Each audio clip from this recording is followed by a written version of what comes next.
bagaimana kesulitan di selaku kepala sekolah tidak mau kasih rekomendasi tidak. Lagi. Oke, izin kita mulai Bapak Ibu, rekaman saya hidupkan. Baik, tenun ikat NTT merah merona. Nanti. Salam sehat untuk kita semua. Ya, Cakep. Alhamdulillah sehat walafiat untuk kita semuanya, Bapak-bapak semuanya, karena yang Ibu hanya saya ya. Jadi, Nah, selamat. Baik, senang sekali bisa melihat Pak Doni dan Bapak-bapak sekalian semuanya dalam keadaan sehat sehingga kita bisa menuntaskan agenda yang tertunda yang mestinya dilakukan 2 minggu yang lalu. Dan atas izin Allah Subhanahu wa Ta'ala, Pak Doni sehat sehingga pada pagi hari ini bisa melaksukan seminar rancangan aksi perubahan kinerja organisasi. Pak Doni sehat? Kasih Sehat. banyak Oke, Ibu Pak sehat. Doni sudah siap? Siap Ibu. Baik, kalau begitu waktu dan layar saya persilakan untuk Pak Doni karena sudah didampingi juga oleh Bapak Mentor yang ada di sini dan Bapak Yohan, terima kasih atas kesediaan waktunya untuk mengevaluasi dan memperbaiki rancangan dari Pak Doni Nggaru. Waktu dan layar saya persilakan Bapak. Terima kasih banyak yang saya hormati Bapak Kadis, yang saya hormati Bapak Yohan, yang saya hormati Ibu Titik. Terima kasih banyak untuk dukungan buat saya dan kesempatan yang diberikan kepada saya. Puji Tuhan, sekarang saya sudah kembali pulih dari sakit atas berkat dukungan dan doanya. Terima kasih banyak. Untuk tidak berpanjang kata lagi, mungkin saya akan langsung menuju kepada presentasi rancangan saya.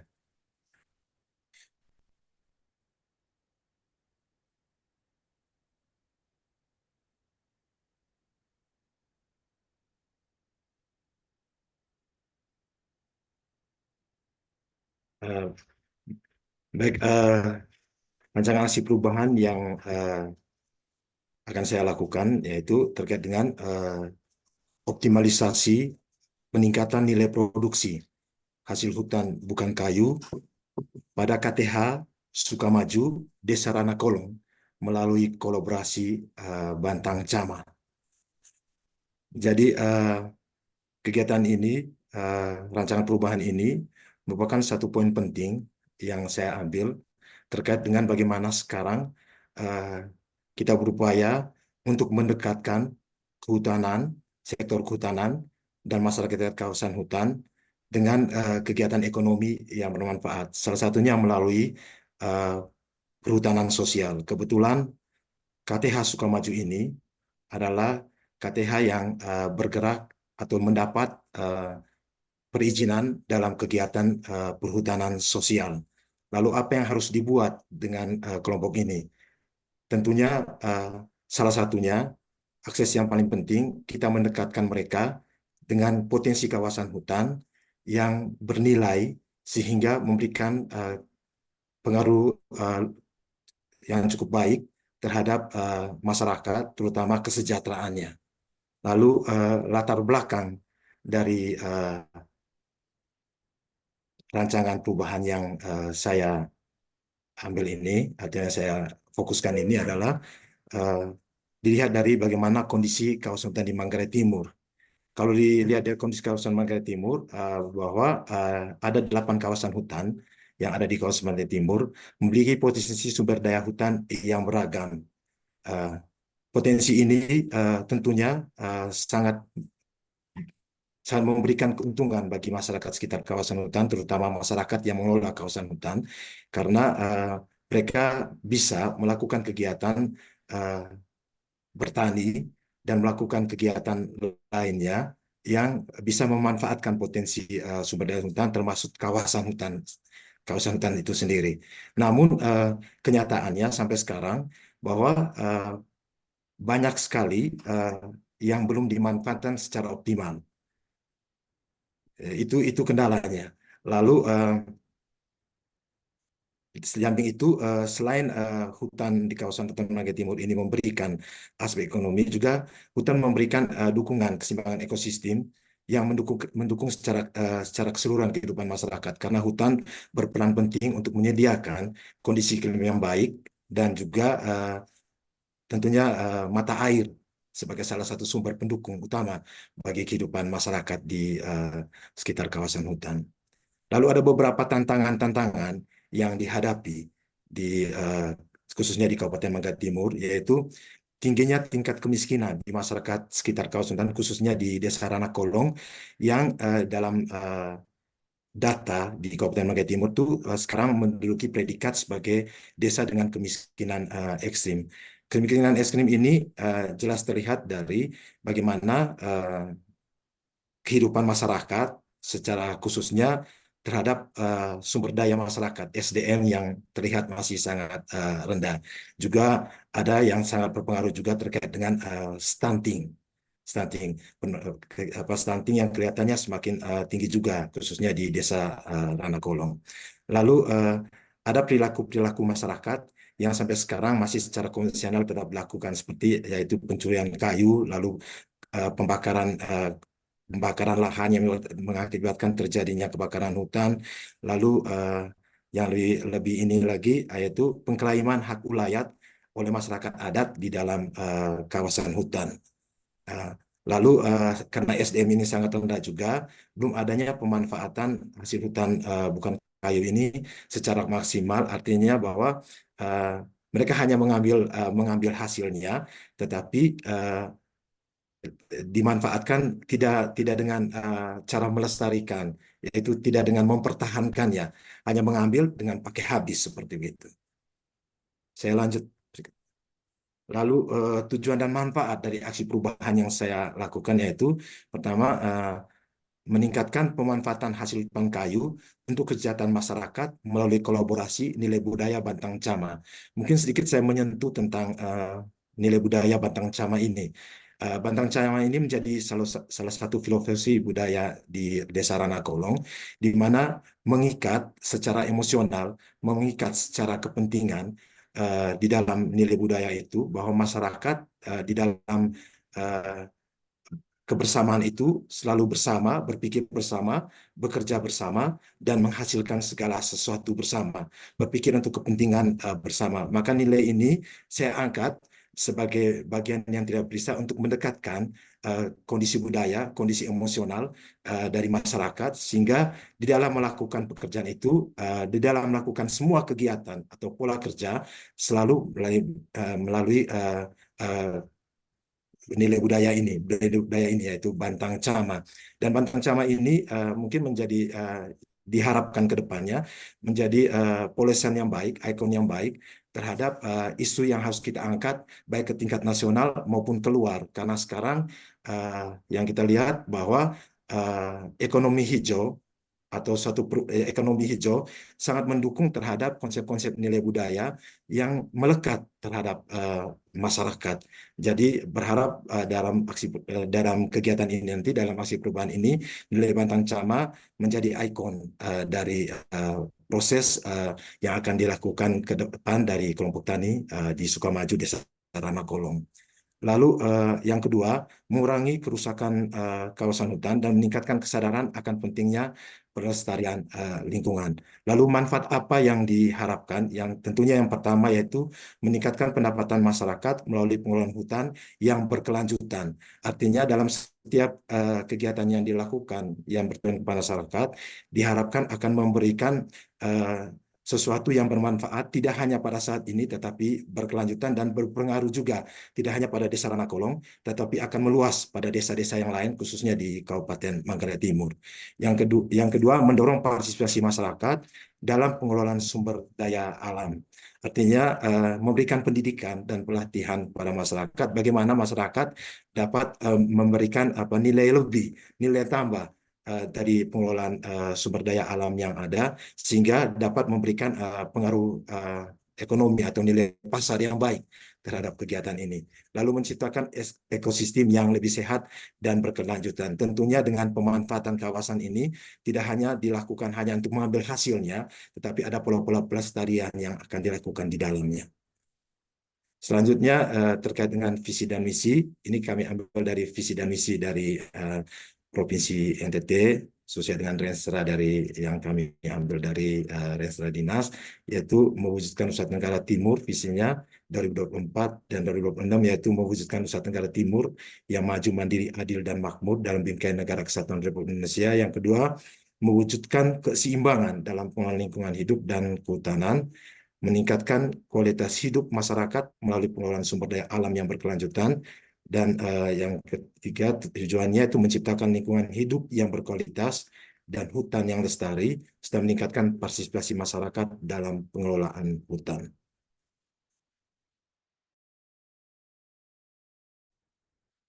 Tugas pokok dan fungsi, yaitu secara secara umum bahwa tugas pokok dan fungsi dari Dinas Lingkungan Hidup dan Kehutanan itu membantu gubernur dalam melaksanakan urusan pemerintahan di bidang lingkungan hidup dan kehutanan. Yang kedua, mengelola sumber daya hutan untuk kesejahteraan masyarakat, dan fungsi utama yang dikerjakan di bidang lingkungan hidup dan kehutanan, dan yang ketiga pelaksanaan evaluasi dan pelaporan di bidang lingkungan hidup dan kehutanan. Yang keempat, pelaksanaan administrasi dinas di bidang lingkungan hidup dan kehutanan. Yang kelima, pelaksanaan fungsi lain yang diberikan oleh gubernur dengan tugas dan fungsinya. Lalu dari tugas pokok dan fungsi ini, kami coba mengkategorikan identifikasi isu masalah strategis disesuaikan dengan kondisi yang ada di Manggarai Timur, bahwa terlihat memang benar belum ada, yang pertama, bahwa belum optimalnya pemanfaatan hutan produksi untuk peningkatan pendapatan masyarakat, yang terlihat dari masih tingginya tingkat kemiskinan masyarakat di sekitar kawasan hutan. Memang hal ini menjadi tantangan terberat yang ada di Kabupaten Manggarai Timur, bagaimana bahwa masyarakat yang dikategorikan sebagai masyarakat miskin, miskin dalam arti bukan secara potensi kemiskinan secara ekonomi finansial, tapi kemiskinan pada sumber daya manusia. Ini sangat berpengaruh terhadap bagaimana keberlanjutan dan keberadaan hutan.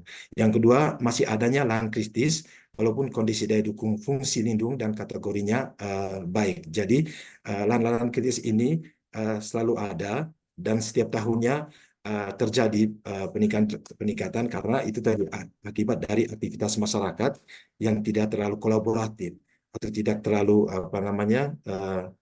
bersinergi terhadap kepentingan hutan, sehingga ada terjadinya degradasi dan kerusakan kawasan hutan. Di Manggarai Timur, mungkin perlu saya jelaskan bahwa kegiatan-kegiatan ini sering terjadi setiap tahunnya. Minimal ada peningkatan di antara 2-5%.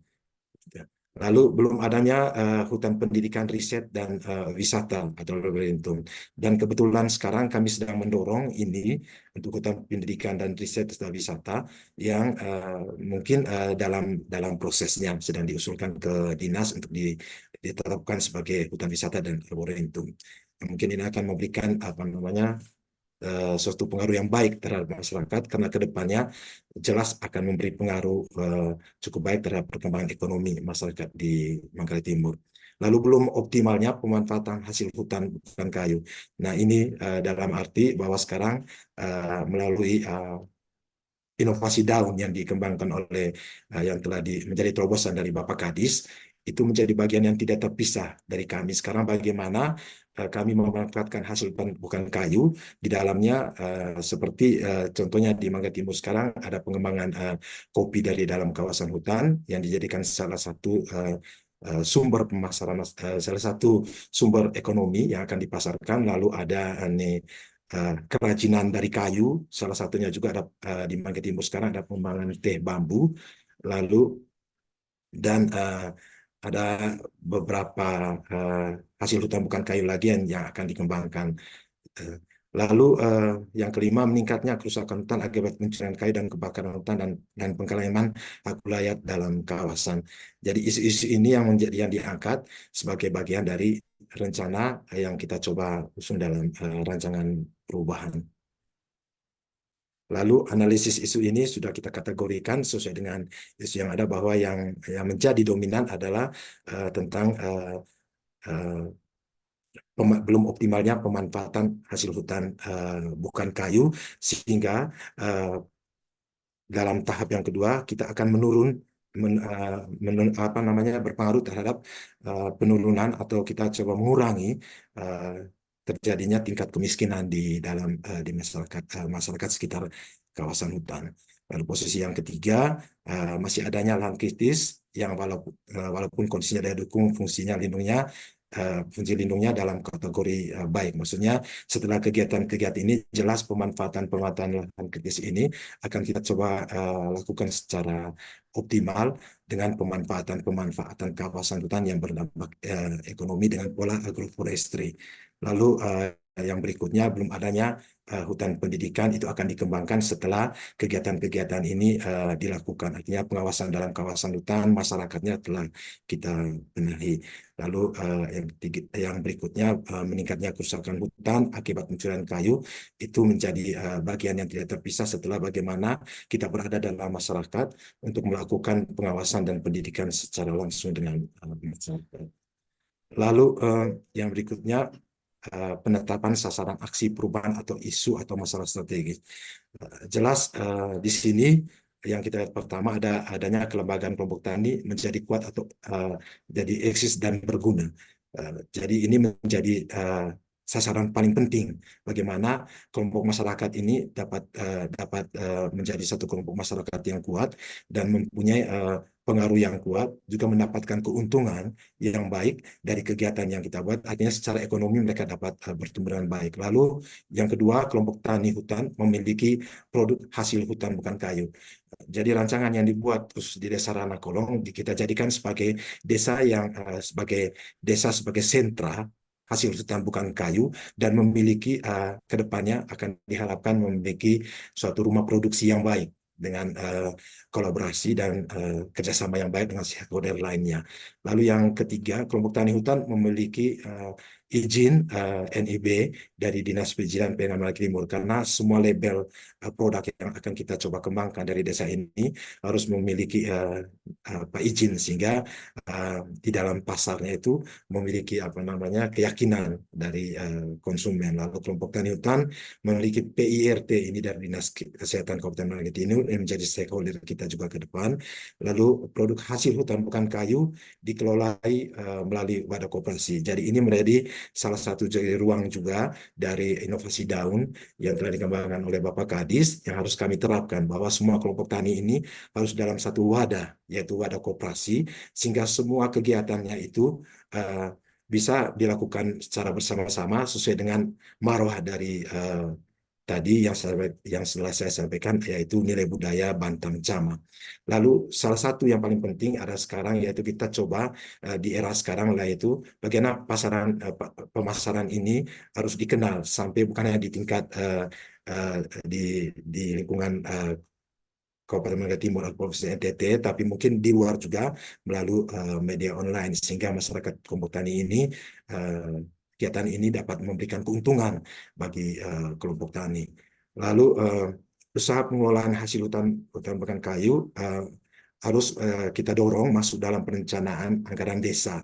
Jadi pemerintahan desa Ranakolong dapat memberikan kontribusi lewat kegiatan ini ke depannya.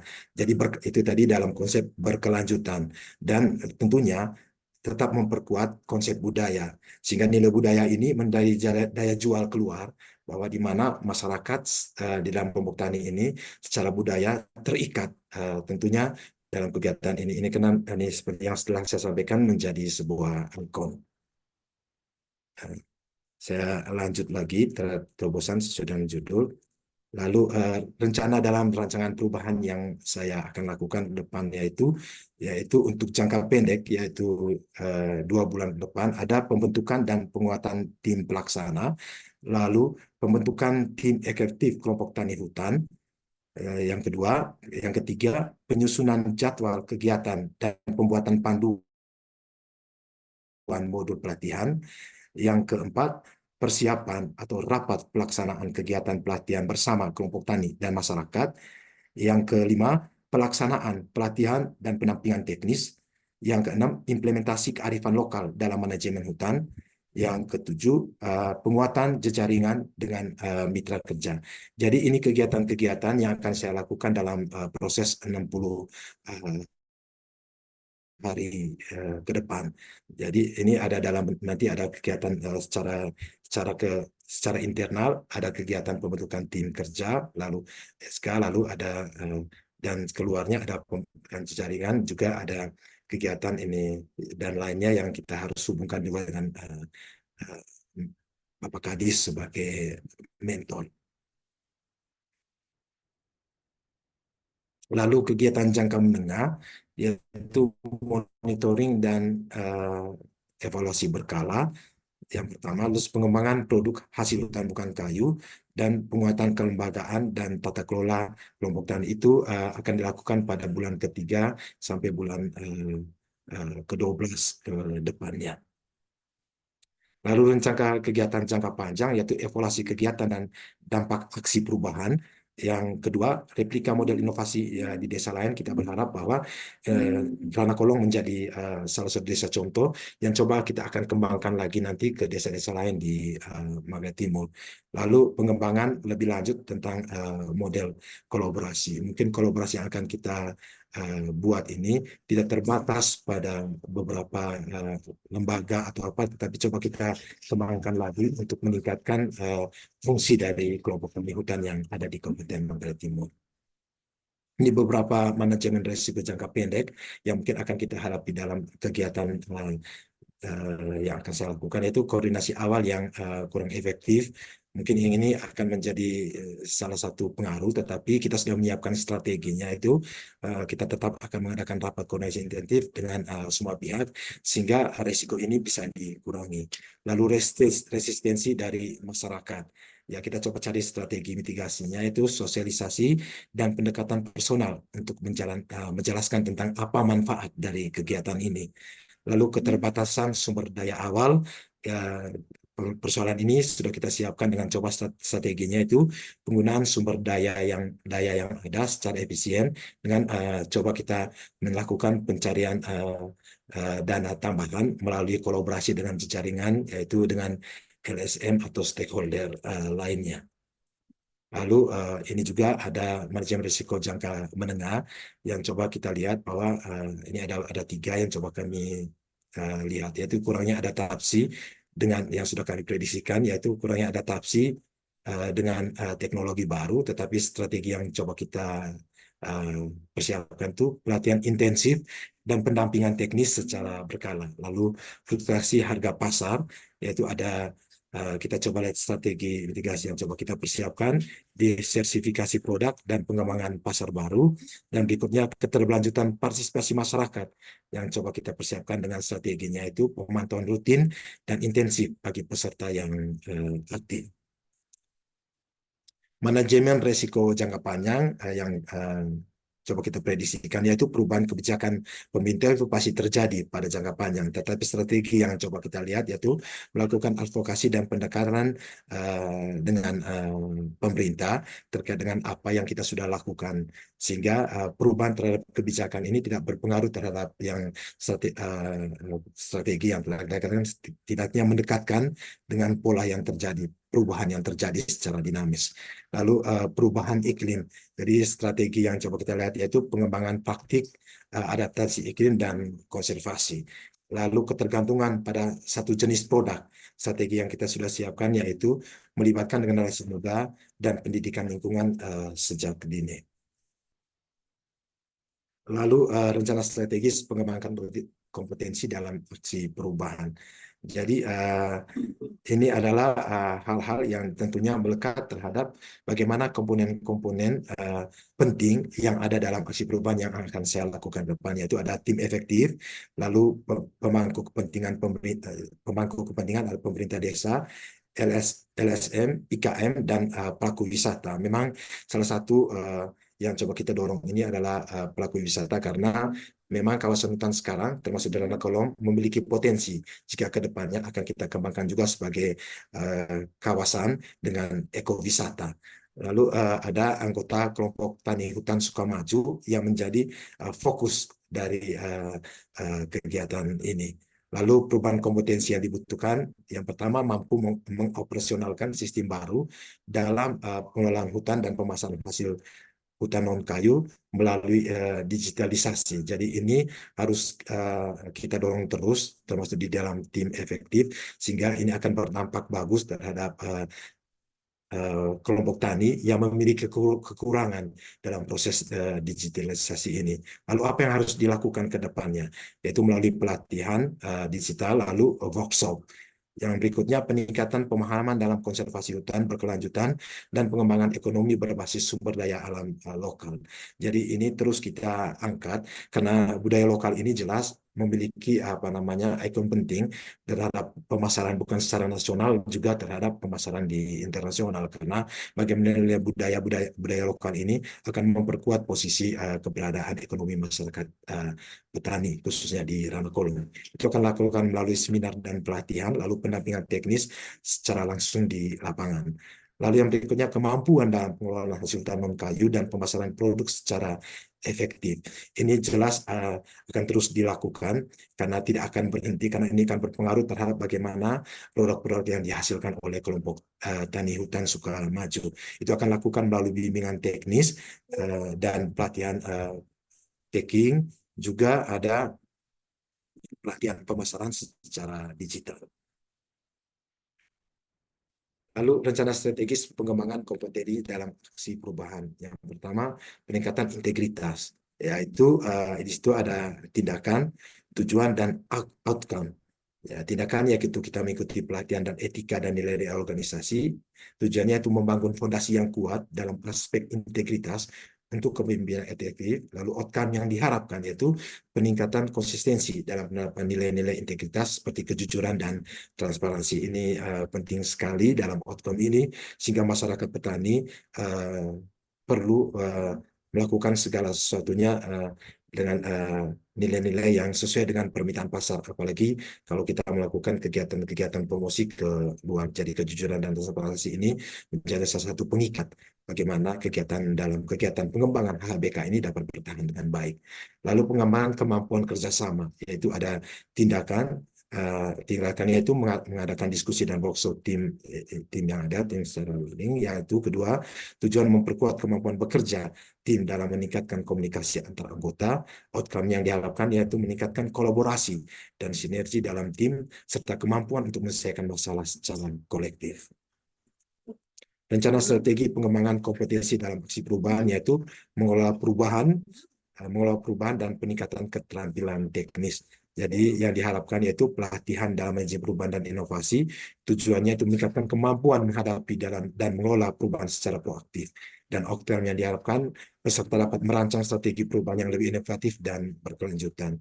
Yaitu peningkatan keterampilan teknis, yaitu ada tindakan mengikuti pelatihan dan sertifikasi di bidang yang relevan. Tujuannya itu meningkatkan potensi teknis yang diperlukan untuk mendukung tugas dan tanggung jawab. Dan outcome yang diharapkan yaitu peningkatan kinerja individu dan melaksanakan tugas dan kontribusi terhadap perubahan organisasi. Evaluasi dan umpan balik yang diharapkan yaitu yang pertama, tindakan yaitu melakukan evaluasi berkala terhadap kemajuan pengembangan potensi diri. Ini penting sekali karena kita perlu mendorong bagaimana baik tim efektif maupun kelompok tani ini harus terus kita dorong untuk berusaha untuk mengembangkan potensi, sehingga kegiatan ini tidak mengalami hambatan tetapi terus berlanjut. Lalu yang kedua, tujuan mengidentifikasi area yang perlu ditingkatkan dengan merespon umpan balik dari mentor dan rekan kerja. Ini penting sekali karena bagi kami dalam setiap kegiatan ini nanti kehadiran dari mentor dan rekan kerja akan memberikan pengaruh yang besar terhadap kegiatan ini ke depan, rencana kegiatan ini ke depan. Lalu outcome yang diharapkan ya penyusunan strategi pengembangan yang lebih efektif dan relevan dengan kebutuhan individu dan organisasi. Jadi mungkin itu saja Bapak Kadis dan Ibu Kos juga Bapak Penguji terkait dengan apa yang telah saya sampaikan. Mohon maaf jika ada kekurangan dari apa yang telah sampaikan. Saya mohon bantuannya dengan segala kerendahan hati untuk memperbaiki, sehingga dengan keterbatasan dan kondisi yang saya miliki ini, apa yang akan saya lakukan dalam rancang aksi perubahan ini dapat berjalan dengan baik. Terima kasih dan saya kembalikan kepada Ibu Titi. Terima kasih Pak Doni, luar biasa, sangat komprehensif ya. Dan saya persilakan ke Bapak Ondi, mungkin masih ada hal yang perlu disempurnakan lagi, mungkin di bagian-bagian di milestone atau mungkin stakeholder-nya perlu ditambahkan. Saya persilakan Bapak Ondi. Baik, terima kasih Ibu Titi sebagai coach, Pak Yohan sebagai penguji, dan juga kepada Pak Doni. Selamat ya, tetap sehat, tetap semangat, Terima kasih, Pak. pasti lebih sehat ya. Betul. Amin. Amin, Bapak. Terima kasih. Ya. Baik, Amin, jadi amin. saya komentar saya terhadap rancangan proyek perubahan dari Pak Doni dengan judul optimalisasi peningkatan nilai produksi hasil hutan bukan kayu kelompok tani hutan Sukamaju Desa Ranakolong melalui kolaborasi Batang Cama. Jadi terima kasih ya Pak Doni, saya sebagai mentor ini bersyukur karena ini merupakan rancangan yang nanti diimplementasikan menjadi model ya, nanti menjadi model karena begini, ini juga informasi kepada Pak Penguji yang pernah juga Siap, bersama Bapak. dengan saya di dinas gitu ya. Memang kalau kita bicara memfasilitasi kelompok masyarakat untuk mengelola kawasan hutan, sesungguhnya kawasan hutan itu sebelum ada pemerintahan, hutan itu seluruhnya itu dikelola oleh masyarakat dengan adat dan budayanya. Oleh karenanya, konsep-konsep untuk pembangunan kawasan hutan itu tetap harus menjaga aspek adat dan budaya masyarakat sekitarnya. Oleh karenanya Pak Doni ini membuat atau memfasilitasi masyarakat dengan melalui pendekatan kearifan lokal melalui Batang Cama. Ya, Pak Doni sudah bercerita tentang saya kepada saya tentang Batang Cama ini, dan memang prinsip-prinsip yang ada pada Batang Cama ini yang harusnya kita terapkan ketika melibatkan masyarakat, apalagi masyarakat yang dari nenek moyangnya itu sudah mengelola kawasan hutan. Ini juga untuk menghindari konflik, karena selama ini konflik yang terjadi di kawasan itu kita tidak melihat, ya, tidak melihat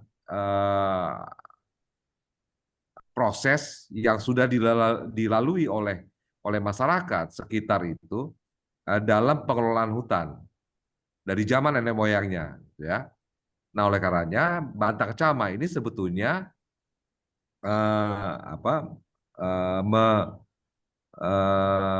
mengajak seluruh pihak ya untuk sama-sama membangun atau mengelola kawasan hutan atau memfasilitasi gitu ya. Jadi ada pihak pemerintah, ada pihak swasta, ada pihak tokoh agama yang terlibat dalam pengelolaan dalam hal ini pengelolaan hasil hutan ya di hutan produksi.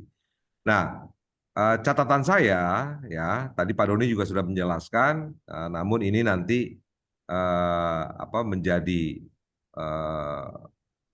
penekanan ya, menjadi penekanan lagi. Yang pertama adalah tadi Pak Doni sudah menceritakan mengenai pengembangan hasil hutan bukan kayu, gitu ya. Jadi ini yang kalau di hutan produksi maka lebih leluasa dalam pengelolaan hasil hutan ya ketimbang di hutan lindung ya. Namanya hutan produksi, maka masyarakat yang mendapat akses kelola di hutan produksi bisa memproduksi, termasuk kayunya, gitu ya. Tapi dengan skema-skema yang tetap menjaga kelestarian. Ya, jadi misalnya tebang tumbuh gitu kan. Jadi sebelum menebang, menumbuhkan dulu. Ya, menumbuhkan dulu baru melakukan penebangan untuk kayu yang sebetulnya bukan kayu alam. Ya, kayu ditebang, kayu yang memang ditanam, gitu kan, diproduksi. Nah, itu yang namanya multi usaha kehutanan. Kemudian juga di hutan produksi itu potensi untuk agroforestry. Tadi Pak Doni juga sudah menjelaskan mengenai pengelolaan di hutan produksi, ya itu bisa dimanfaatkan untuk kegiatan kombinasi antara pertanian dan kehutanan. Ya, kalau ada potensi di situ lahan untuk produksi pangan, maka bisa dilakukan untuk meningkatkan pendapatan di sektor pertanian. Nah, dan perlu diingat juga bahwa untuk kegiatan agroforestry, maka air ya menjadi faktor utama dalam aktivitas pertanian. Nah, oleh karenanya sumber-sumber air pada hutan produksi dan hutan lindung, maka itu perlu untuk dikendalikan, untuk dijaga, untuk dilestarikan. Ya. Nah, sebagai informasi bahwa saya juga mau menitipkan ke Pak Doni bahwa keputusan Kepala Dinas terkait dengan pembentukan kelompok masyarakat peduli air itu sudah keluar. Ya, oleh karenanya mungkin beberapa waktu, mungkin minggu depan kita akan melakukan Zoom ya untuk mensosialisasikan bagaimana pelaksanaan pembentukan kelompok tani peduli air di kawasan hutan. Ya, ini merupakan terobosan dari dinas yang nanti akan diterapkan di tingkat UPTD KPH. Ya, ini terobosan ini sebetulnya untuk meningkatkan produksi pangan, termasuk nanti meningkatkan pendapatan petani dan juga bahan pangan ini untuk meningkatkan kualitas gizi masyarakat. Ya, bukan hanya tanaman pangan, tapi buah-buahan, sayur-sayuran juga bisa dimanfaatkan dalam skema agroforestry. Kemudian juga kita didukung dengan dana alokasi umum spesifik grade, kegiatan pelatihan itu nanti Pak Doni bisa dimanfaatkan ya, kegiatan-kegiatan pelatihan dengan skema pendanaan dari dana alokasi umum spesifik grade. Kemudian juga tadi ekonomi hijau ya. Ini merupakan prioritas kita karena kita sudah menyusun dokumen forestry and other land use. Ya, ini pendanaannya ini juga bisa diajukan langsung ke Badan Pengelola Dana Lingkungan Hidup Kementerian ya untuk pengembangan pasar karbon. Ya, ini untuk mendukung upaya global dalam mengatasi perubahan iklim. Ya, kita bersyukur bahwa kita salah satu dinas yang masih diberikan pendanaan oleh pihak-pihak lain, gitu kan? Oleh pihak-pihak lain di samping APBN dan APBD. Jujur untuk kekuatan fiskal APBD kita memang sudah tidak sanggup lagi untuk membiayai provinsi ini. Oleh karenanya, dinas bersama UPTD KPH harus mencari sumber-sumber lain melalui inovasi dan kreativitas. Kemudian yang terakhir, ya, saya juga mengharapkan bahwa tetap dicari, ini sebagai informasi Pak Penguji dan Ibu Coach, bahwa Pak Doni ini juga difasilitasi oleh NGO dalam pelaksanaan kegiatannya. Ya, ada NGO yang mendukung, kemudian juga Pemdanya juga mendukung UPTD KPH. Pak Doni ini dalam melakukan kegiatan ini sangat berkolaborasi ya dengan pihak manapun yang punya kepentingan yang sama terhadap pengembangan dan pelestarian kawasan hutan. Jadi kesimpulannya dengan mengimplementasikan strategi-strategi yang saya sampaikan tadi, diharapkan pemanfaatan hutan produksi dapat lebih optimal dan memberikan kontribusi signifikan terhadap peningkatan pendapatan dan kesejahteraan masyarakat sekitar hutan. Itu intinya. Ya, intinya kita bekerja di tingkat tapak itu untuk kesejahteraan masyarakat sekitar hutan. Saya rasa itu beberapa yang dapat saya sampaikan. Sekali lagi sukses untuk implementasinya dan kita tunggu ya Pak Doni kembali ke Kupang dengan membawa hasil yang baik. Saya kembalikan ke Ibu Titi. Terima kasih. Terima kasih Bapak Terima kasih, Bu. Ondi. Wow, luar biasa sumber daya yang dimiliki Pak Doni ya.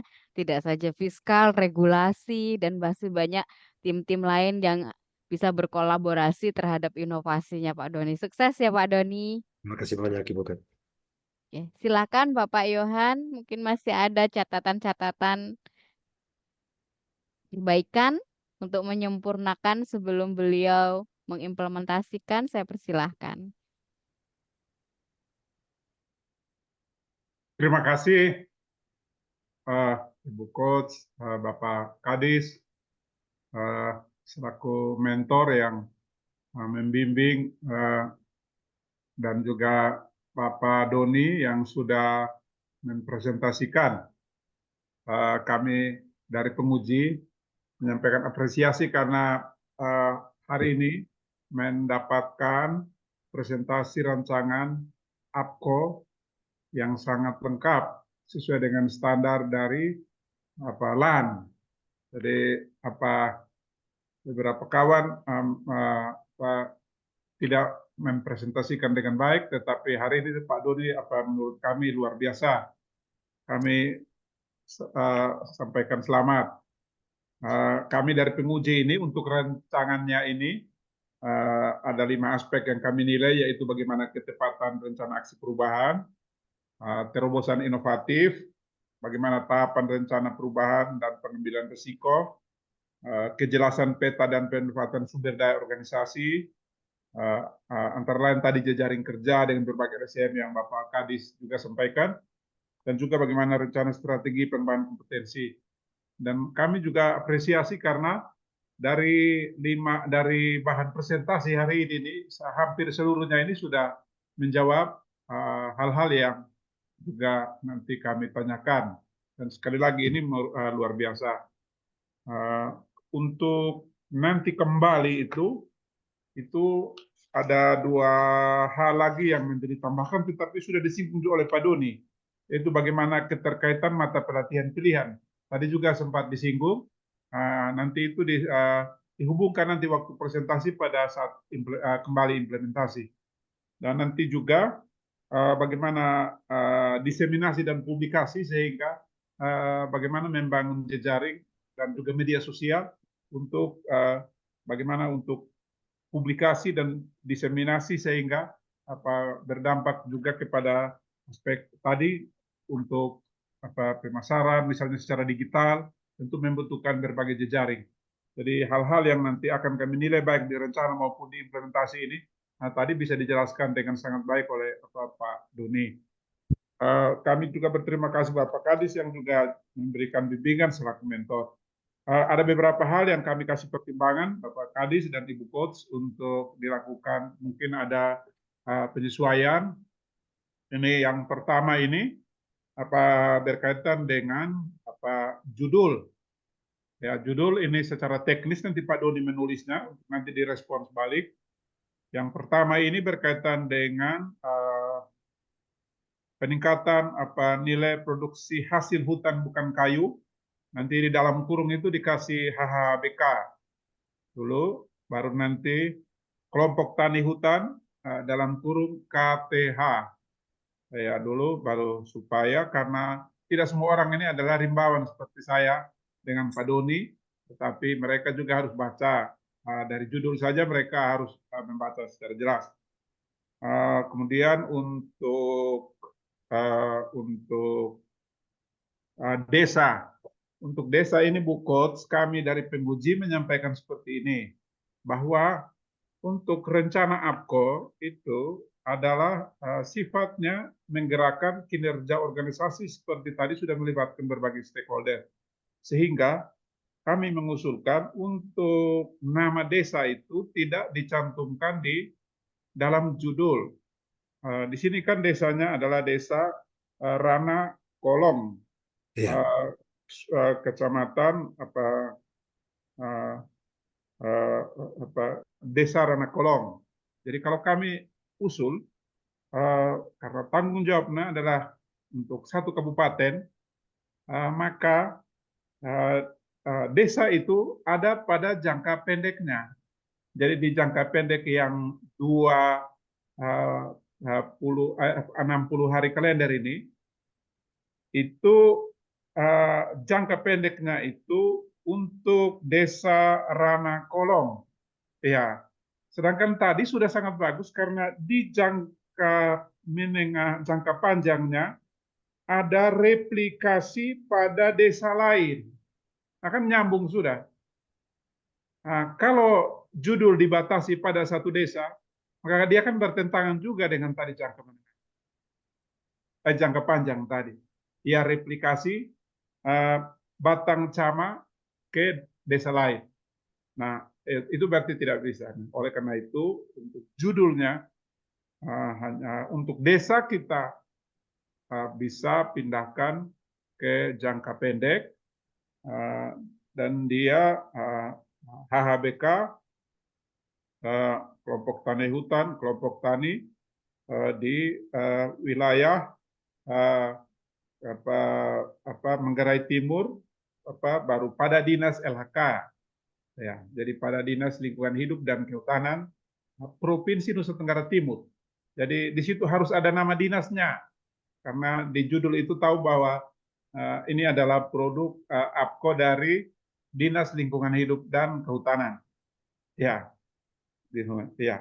Terus jangka pendek yang 60 hari itu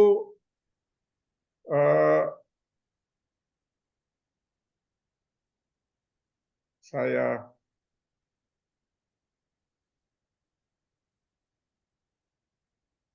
jadi tadi dalam penetapan sasaran itu mulai dari kelembagaan kelompok tani menjadi kuat, kelompok tani hutan memiliki produk HHBK, kelompok tani hutan memiliki NIB dari dinas pelayanan dan perizinan dan lain semua itu kan nanti dicapai dalam jangka pendek di sasarannya itu dalam jangka pendek untuk Desa Ranakolong, ya, pada jangka pendek.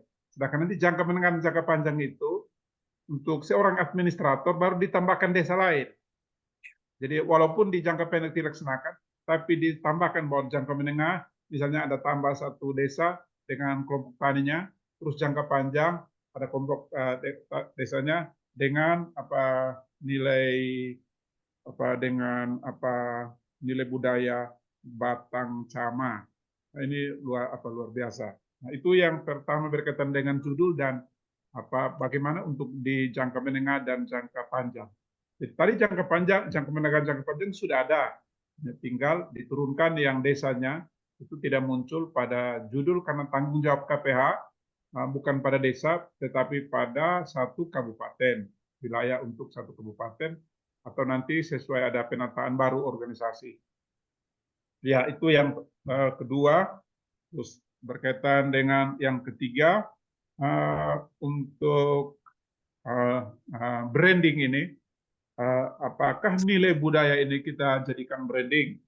Karena tentu nanti berkaitan dengan inovasi yang dilakukan ini bisa direplikasi. Jadi tadi kan setuju bisa direplikasi di desa lain, kelompok tani hutan yang lain. Tetapi kita membuat branding, apakah ranah Batang Cama itu hanya untuk nilai budaya di desa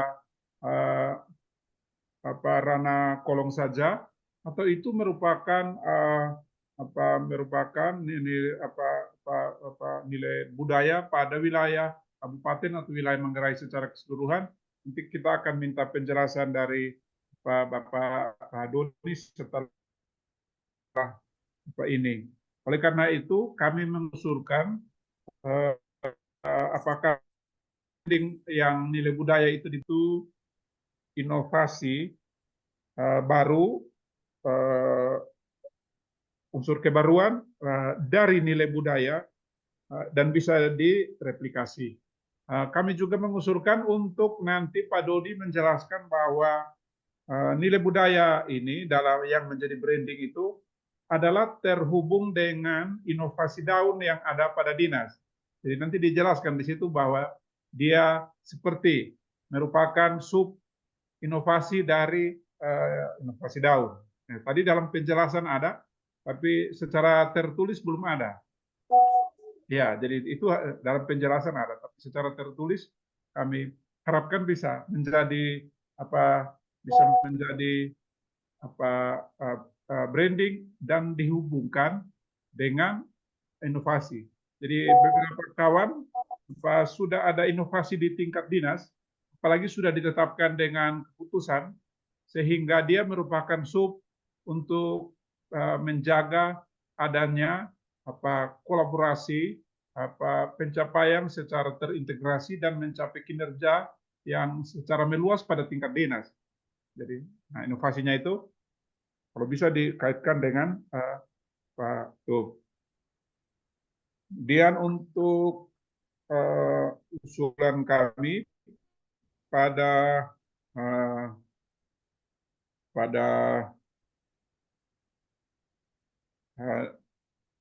terima kasih untuk kajian itu, kan dia harus dapat mengkaji berdasarkan analisis permasalahan. Tadi Bapak Doni sudah mencantumkan mulai dari visi, misi kelima, RPJMD ada, sudah bagus. Hanya ini kalau saya tadi baca cepat setelah dikirim Mbak Titi, ini belum saya lihat mengenai undang-undang kehutanan. Jadi kita adalah pelaksana kebijakan publik. Kita ASN adalah pelaksana kebijakan publik, pelayan publik. Nah, pelaksana kebijakan publik artinya semua analisis terhadap permasalahan yang ada, pertama juga didasarkan atas undang-undang kehutanan atau undang-undang lingkungan hidup. Kalau dia juga ada hubungan misalnya dengan tadi Bapak Kadis sampaikan ada hubungan dengan agroforestry, karena di situ juga berkaitan dengan pangan untuk pengentasan kemiskinan ekstrim dan juga stunting, dan apakah ada juga ketentuan undang-undang yang berkaitan dengan pertanian. Turunannya misalnya, apakah ada PP yang berkaitan dengan kehutanan itu atau berkaitan dengan pertanian. Nah, itu yang tadi kami juga belum lihat, hanya langsung pada visi misi dan Renstra Pemprov NTT. Nah, itu beberapa hal yang kami juga usulkan untuk ditambahkan sebagai satu kajian analisis yang bersifat ilmiah yang berdasarkan pada peraturan perundang-undangan. Beberapa hal itu kami mohon tanggapan dulu dari Bapak Doni untuk bisa ada kesamaan di antara kita dengan Bapak Ibu Coach dan juga Bapak Mentor. Kami persilakan. Baik, Bapak, terima kasih banyak. Yang pertama terkait dengan filosofi budaya Bantang Cama. Jadi Bantang Cama ini menjadi satu filosofi budaya yang dia manggarai secara umum, secara keseluruhan. Tetapi selama ini filosofi ini mengalami pergeseran di tengah modernisasi yang terjadi. Jadi saya coba mengangkat ini untuk mengembalikan lagi marwahnya, sehingga dimulai dari kelompok tani hutan, sehingga marwah dari Bantang Cama ini menjadi kekuatan, kebersamaan yang akan diciptakan. Itu seperti yang dijelaskan, ditambahkan oleh Bapak Kadis tadi, bahwa di dalam Bantang Cama ini tidak hanya terpusat pada masyarakat budaya itu sendiri, tetapi Bantang Cama ini bisa melibatkan dari luar juga. Bantang Cama pada umumnya itu artinya kerjasama, berpikir bersama. Jadi Bantang Cama dengan pihak stakeholder lainnya, Bantang Cama dengan pemerintah, Bantang Cama dengan lembaga agama, Bantang Cama dengan pemerintah desa, pemerintah kabupaten dan sebagainya, yang akan memberikan input baik terhadap. Jadi ini sudah mengalami pergeseran dengan kondisi yang terjadi sekarang di modernisasi. Jadi saya coba mengangkat lagi budaya ini. Jadi ini menjadi filosofi budaya Manggarai secara umum, bukan hanya di desa Ranakolong. Jadi ini diharapkan, kenapa saya katakan tadi diharapkan jadi brand, supaya ini menciptakan lagi nilai baik dalam konsep kami bekerja bersama khususnya di Kabupaten Manggarai secara keseluruhan. Lalu tadi yang terkait dengan itu, mohon maaf Bapak, mungkin di daftar pustakanya yang kami masukkan undang-undang kehutanan, karena kan ya, termasuk undang-undang lingkungan terhadap secara keseluruhan apa rancangan RAPKO yang saya sudah kirimkan ke Ibu Coach kemarin. Itu ada literaturnya terpusaka, tapi akan kami masukkan nanti akan kami coba cek lagi sesuai dengan masukan. Terima kasih Bapak. Lalu terhadap konsep bagaimana Bantang Cama ini ada kaitannya dengan inovasi daun. Kalau kita lihat modernisasi dengan budaya ada kaitannya, sehingga unsur budaya ini masuk dalam inovasi daun sebagai sesuatu yang mengikat, tetapi memiliki nilai daya jual yang berbeda. Karena inovasi daun jelas dia secara apa namanya, secara garis besar itu lebih terkonsep dengan ilmiah. Secara ilmiah. Lalu ada masuk nilai budaya Bantang Cama. Bantang Cama ini jelas menjadi sentuhannya itu ada di dalam inovasi daun terkait dengan bagaimana berproses pekerjaan itu berproses. Karena di dalam inovasi daun itu semua teknologi itu rancangan teknologi itu ada. Lalu konsep budaya Bantang Cama ini ada di dalamnya untuk mengikat secara konsep nilai budaya untuk Oh masuknya ya, itu oh ya. branding yang mau diambil dari situ terhadap semua produk-produk yang akan kita hasilkan itu ada branding di situ tuh dengan Bantang Cama. Jadi produk Oh ya. kopi Bantang Cama, KTH Sukamaju ada Bantang Cama. Produk apa namanya bambu dan sebagainya itu Bantang Cama. Terus semuanya dikeluarkan dalam Bantang Cama. Lalu ada satu budaya dalam Bantang Cama itu yang kita mau tetap kembangkan, yaitu lontol. Ada budaya berkumpul bersama dan istilah Manggarai itu lontoleok. Jadi semua Ya, kegiatan dalam Bantang Cama itu dimuat dalam lontoleok itu. Duduk ya. bersama secara budaya. Kegiatannya juga kita buat ke depannya dalam aksi perubahan ini tidak secara resmi, tetapi dalam lontoleok atau dalam berkumpul bersama begitu dalam satu wadah kebersamaan gitu. Jadi mungkin itu tambahan sedikit dari saya Bapak, saya kembalikan. Berkaitan dengan desanya itu sudah digeser ke jangka pendek sehingga dia tidak muncul di Ya judul. Bapak, ya Bapak siap, Ya, Bapak. Ya siap. Terima kasih banyak Bapak untuk masukan. ya.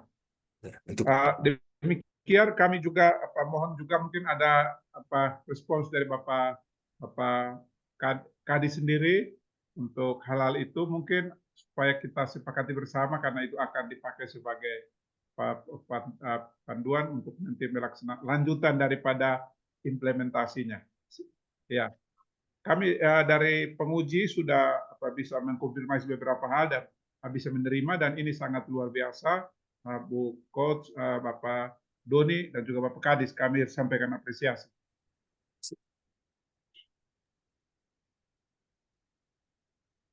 Gimana Ibu Titi? Saya bisa komentar? Ya, siap. Oke, baik, silakan Bapak mungkin sekalian Ya. closing statement ya. Ya. Baik, baik. Jadi dari saya, terima kasih Pak Yohan ya, Pak Penguji mengingatkan gitu. Memang apapun yang dilakukan oleh teman-teman, termasuk Pak Doni ya, di tingkat UPTD KPH, memang kalau inovasi daun itu dia fleksibel gitu ya, ditempatkan di mana saja pasti masuk. Iya. Untuk kelompok tani hutan itu jelas masuk di inovasi pertama yaitu gugus daun. Iya. Gitu ya. Jadi nanti Pak Doni itu, Pak Penguji itu mengingatkan bahwa harus ada keterkaitan. Iya. Harus ada konektivitasnya. Inovasi daun itu sebetulnya inovasi keberapa yang kegiatannya Pak Doni ini bisa masuk gitu kan, bisa masuk ke dalam inovasi daun. Jadi kalau kita bicara kelompok tani, maka itu gugus daun. Kemudian ketika kita bicara aktivitas kelompok tani, maka itu swakelola daun.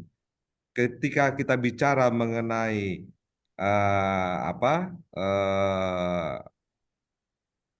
aktivitas kelompok tani hutan itu berkumpul dalam konteks tempat berkumpul, maka itu pondok daun. Ketika tadi Pak Doni juga sampaikan mengenai promosi, kemudian media yang digunakan untuk melakukan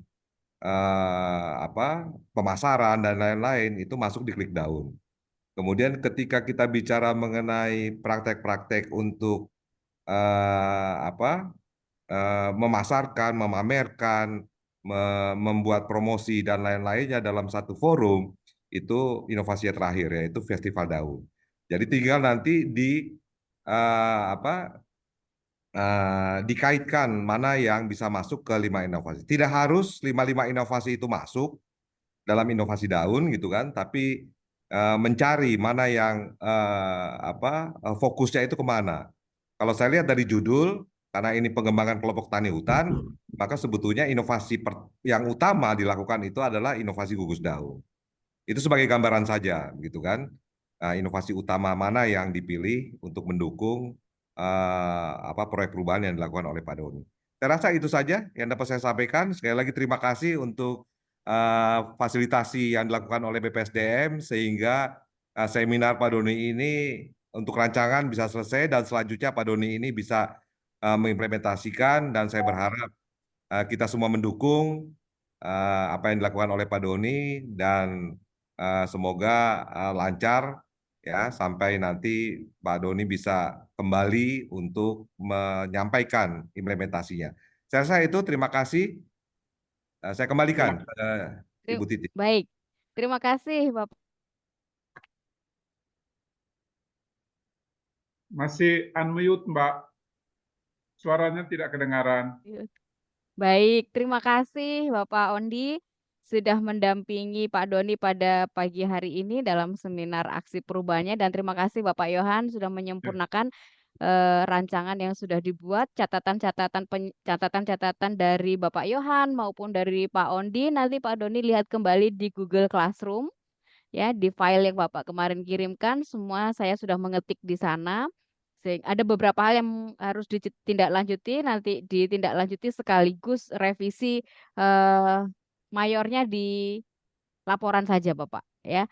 Jadi termasuk apa yang diberikan catatan oleh Bapak Ondi nanti langsung include di laporan akhir sekalian ya menghubungkan dengan inovasi daun tadi. Gitu ya Pak Doni. Sehingga minggu depan sudah mulai melanjutkan kembali pada milestone-milestone yang sudah dirancang. Terima kasih banyak Bapak Yohan dan Bapak Ondi sudah Salam meluangkan hormat. waktu pada pagi hari ini dan Bapak Doni sehat selalu sehingga Terima kasih banyak, pelaksanaan Ibu. implementasinya bisa berjalan dengan lancar. Terima kasih. kasih. Izin saya menutup dengan pantun. Buleleng banyak wisatawan, tempatnya indah serta menawan. Cukup sekian seminar aksi perubahan. Semoga lancar pelaksanaan jadi setiap tahapan. Sampai jumpa lagi di lain waktu dan kesempatan. Terima kasih, Ibu. Terima kasih, Bapak Kadis. Baik, terima kasih. Ibu Titik, terima Sampai kasih. jumpa. Sehat kasih. selalu. Jangan lupa kita foto dulu ya Bapak. Oke, sudah Bapak Ondi sudah keluar. Sudah saya foto tadi. Oke, saya foto sekali lagi ya bersama penguji ya. Terima kasih. 1, 2, 3. Oke, terima kasih. Terima kasih banyak, Silakan Bapak sehat. Yohan, Ibu Titik, terima Sampai kasih. baik, Terima sampai kasih. jumpa lagi Bapak. Pak Yere, Sampai terima berjumpa. kasih Pak Yere. Terima Ya, kasih. selamat.